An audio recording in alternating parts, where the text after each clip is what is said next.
One of the courses I teach is a course called Quantitative Analysis.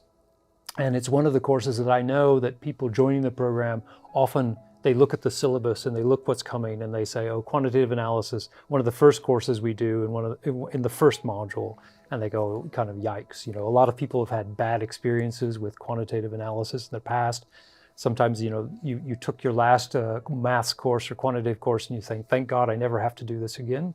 But what we try to do is we try to approach that course not as somebody who's going to be an analyst. And in fact, I would say that this is the approach across all of TRIUM. TRIUM at its best doesn't teach you how to be a marketer, an analyst, etc. It teaches you as a leader what you need to know to consume other people's work in those areas. So what I'm trying to do when I teach quantitative methods is a couple things. One is you always are looking at work produced by other people, often as a leader.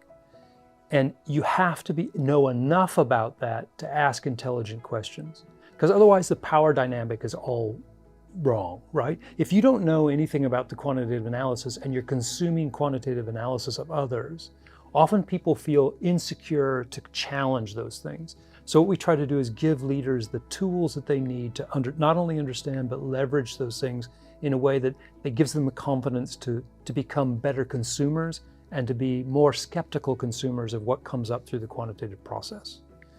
The other thing is, one of the reasons that it's at the very beginning of the whole program is it gives TRIUM the focus of this idea of evidence-based management. So we try to give people the tools, and I think it's really important, and this is why it's at the beginning. We give people the tools that they need to analyze their own environments.